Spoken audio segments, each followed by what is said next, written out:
चंदन नगर में बबलू नाम का एक दुकानदार रहा करता था। उसकी दुकान पर बहुत अच्छे अच्छे कपड़े होते हैं।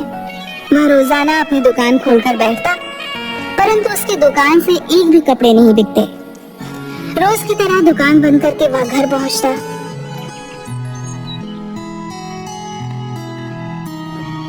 हर माल 100 रुपए का, हर माल 100 रुपए का, ले लो, भारी लूट मची है। अरे भाई क्या हुआ, उदास काहे हो? सुबह से कुछ बिका नहीं क्या? क्या बताएं भैया, कुछ भी नहीं बिका सुबह से। बस सब आ रहे हैं और देख के चले जा रहे हैं। समझ नहीं आता कि इस महंगाई में गुजारा कैसे करें। अरे भाई चिंता मत करो, सब ठीक हो जाएगा। चलो भाई अब मैं चलता हूँ, ध्यान रखो अपना।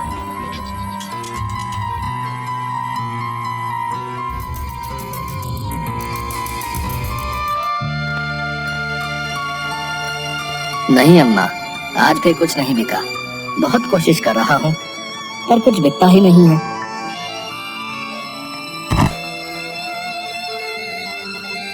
बेटा लड्डू, तुम दौड़ क्यों रहे थे? क्या हुआ? पापा, आप मेरे लिए किताब लाने वाले थे। आप लाए वो किताब? कल गुरुजी उसी किताब में से पढ़ाने वाले हैं। बेटा मैं गया था लेने, पर दुकान बंद थी, इसलिए मैं ला नहीं पाया। पर पापा, पूजा दीदी के पापा ने तो थोड़ी देर पहले ही उन्हें ला कर दी है। बेटा मैं कोशिश करूंगा कि कल तुम्हारी किताबें ले आऊं।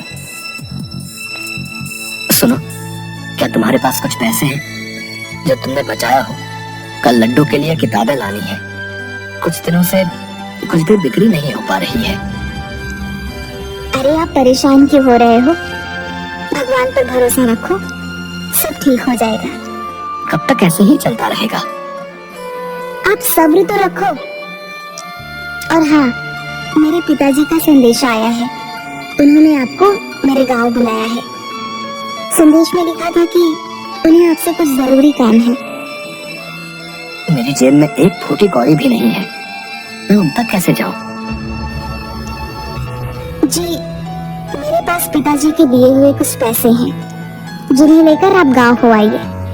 साथ ही वहाँ से लड्डू की किताब भी ले आइएगा। वहाँ यही किताब आधे दाम पर मिल जाएंगी और आपका काम भी हो जाएगा।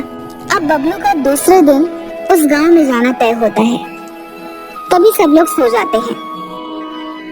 सुबह होते ही बबलू के निकलने का समय होता है। अरे सुनती हो, कहाँ गई? हाँ हाँ, आती हूँ। पापा, मेरी किताब, मेरी किताब। हाँ बेटा, आज ला दूंगा। आप ध्यान से जाना। आप मेरे पिताजी से थोड़े बहुत पैसे भी मांग लेना, वो मना नहीं करेंगे। कैसी बातें करती हो तुम? कैसा लगेगा कि मदद करने जा रहा हूँ और वहीं से पैसे लेकर आ रहा हूँ? मगर ये सब बातें मत करो, हाथ जोड़ता हूँ तुम्हारे आगे।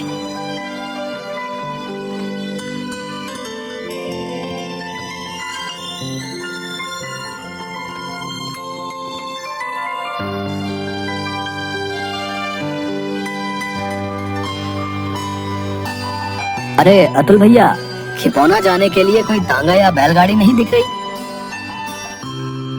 क्या बताएं मामा, आजकल रास्ते के डाकू ने लूट मचा रखी है।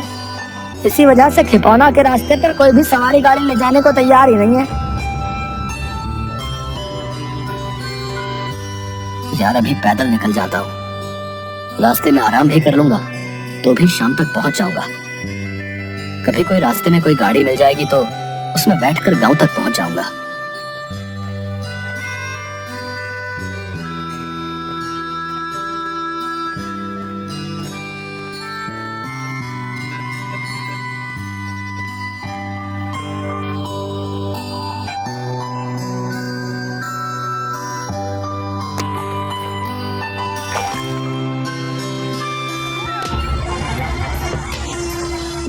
तुम्हारे पास जो भी हो उसे हमें दे दो, नहीं तो हम तुम्हें छोड़ेंगे नहीं। सरदार मैं बहुत गरीब हूँ, मेरे पास कुछ नहीं है, मैं आपको कुछ नहीं दे सकता हूँ। बबलू बोल ही रहा होता है कि तभी एक डाकू बबलू के सर पर डंडा मारता है, जिसकी वजह से बबलू बेहोश हो जाता है। डाकू उसका सारा सामान चुरा लेते हैं और उसे एक पेड़ के नीचे छोड़ देते हैं। थोड़ी देर बाद बबलू को होश आता है और बबलू बहुत जोर जोर से रोने लगता है। हे भगवान, ये सब मेरे साथ ही क्यों हो रहा है?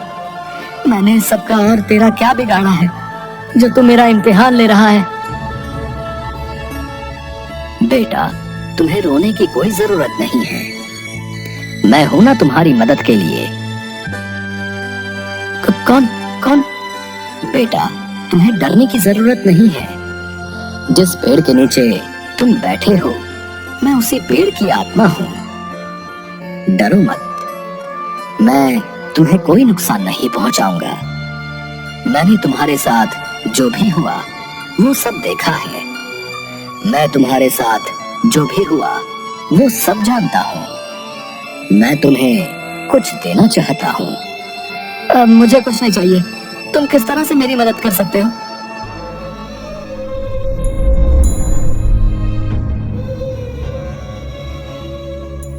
तुम इस रास्ते में आ जाओ।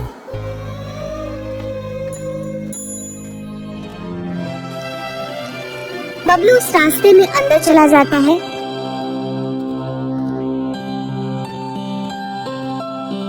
वो जैसे ही अंदर पहुंचता है, देखता है कि बाहरी दुनिया से बिल्कुल अलग और उल्टी दुनिया है, बहुत ही ज्यादा सुंदर, जैसे कि स्वर्ग। वह अंदर जाता है। उसे आगे जाकर देखता है कि उसकी गांव जैसा हूबहू गांव है। उसका मुंह खुला का खुला रह जाता है। वह आगे देखता है कि गांव वाले भी हैं। सभी गांव वाले झुंड बनाकर बैठकर बातें कर रहे थे। सभी लोगों ने बबलू को देखा और उनका मुखिया उठकर उससे पूछता है,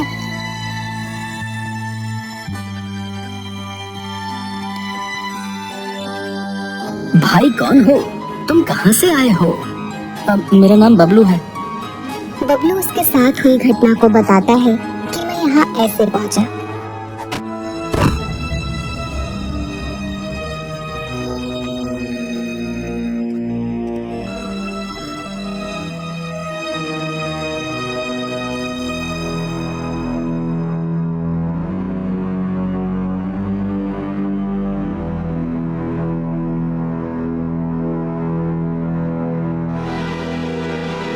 अच्छा बेटा, तो ठीक है, अब से तुम हमारे साथ रहोगे। नहीं नहीं, मुझे अपने घर वापस जाना है। मुझे तो यहाँ पेड़ नहीं अंदर आने के लिए कहा था, इसलिए मैं यहाँ आया था। जो यहाँ एक बार आ गया तो फिर यहाँ से जा नहीं सकता। मैंने भी कई बार कोशिश की, पर वो जादुई जंगल मुझे यहीं ना छोड़ता है। अब मेरा भी परिवार है, मुझे उन्हें भी संभालना है। बाहर जाने के लिए तुम्हें जादुई जंगल से जाना होगा। रास्ते में मिलने वाले जिन के सवालों का जवाब देना होगा, वही तुम्हें आगे का रास्ता बताएंगे। तो मैं तैयार हूँ।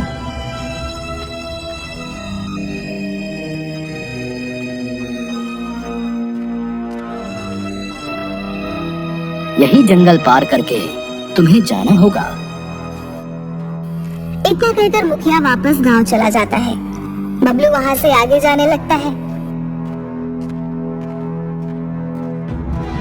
कभी वह किसी चीज से टकराता है। उस चीज में से एक बादलनुमा इंसानी आकृति निकलती है। इसे देख बबलू पीछे हटने लगता है। बबलू मुखिया की बात याद करता है और रुक जाता है। जिन बताओ, तुम मुझसे क्या पूछना चाहते हो? ये तुम्हें कैसे पता कि मैं तुमसे कुछ पूछना चाहता हूँ? मुझे ये बात मुखिया जी ने बताई है, साथ ही मुझे इस जंगल से निकलना है। पर मेरी एक शर्त है, कभी तुमने मेरे सवालों का जवाब नहीं दिया तो मैं तुम्हें वापस जादुई गांव न भेजकर तुम्हें खा जाऊंगा। तुम्हें मुझे तो क्या, सारे गांव वालों को छोड़ना होगा। मंजूर हो तो बता दो, नहीं तो मैं भी इन्हीं गांव वालों के साथ रह लूंगा।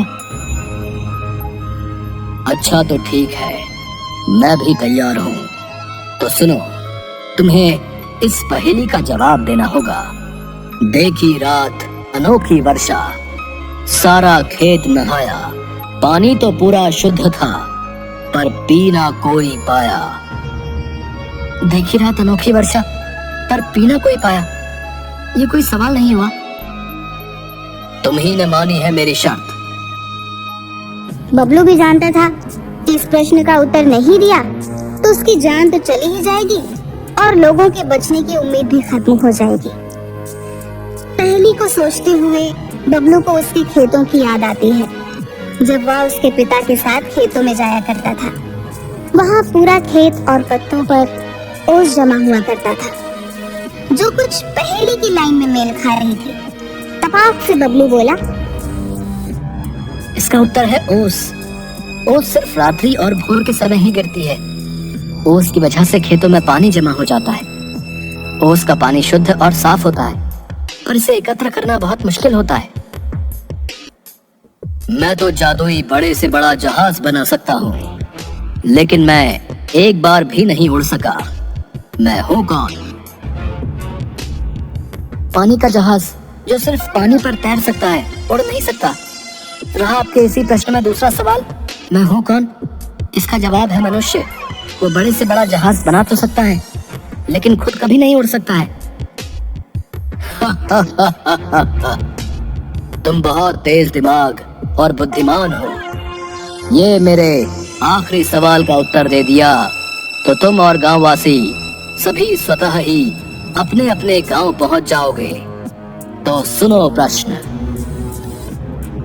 लाल बुझक्कड़ बूझ के और न बूझो कोई, पैर में चक्की बांध के हिरना कूदो होए। बबलू इसे सुनकर भौचक्का रह जाता है। उसने लाल भुजक्कर की बहुत ढेर सारी कहानियां पढ़ी और सुनी रहती थी। ये लाइन उसने उसके बेटे लड्डू की किताब से पढ़ी और लड्डू को समझाई भी थी। इसे याद करके वह अपने बेटे के साथ अच्छे दिनों की याद कर मुस्कुराने लगता है।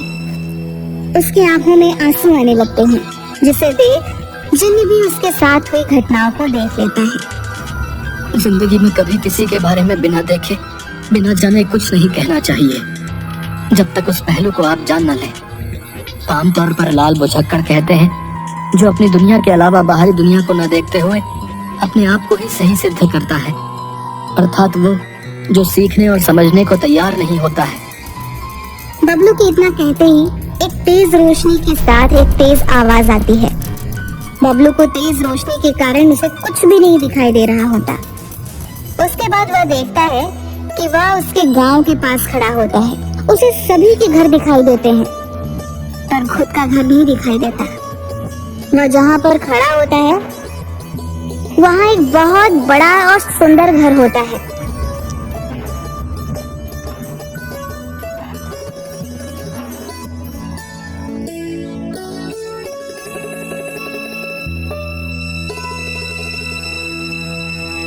बबलू भैया, ये तो भगवान की लीला है।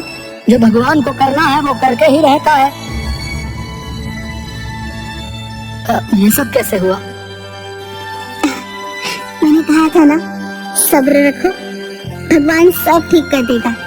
हम सभी लोग रात में सोए हुए थे, तभी कोई जैसे आया और जादू करके चला गया। साथ ही ये चिट्ठी आपके नाम छोड़ कर गया है। मैं तुमसे बहुत खुश हुआ।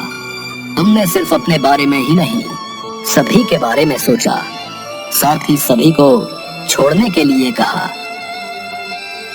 इसी उदारता के लिए मैं तुम्हें ये सुख और सुविधा और धन दे रहा हूँ। ध्यान रहे कि जो भी तुम्हारे साथ घटा है वो तुम किसी से ना कहो। यदि तुम किसी को भी कुछ बताते हो तो ये सब तुमसे छिन जाएगा। इस कहानी से हमें ये सीख मिलती है कि पढ़ने और जिंदगी में हुई घटनाओं को कभी भी नहीं भूलना चाहिए।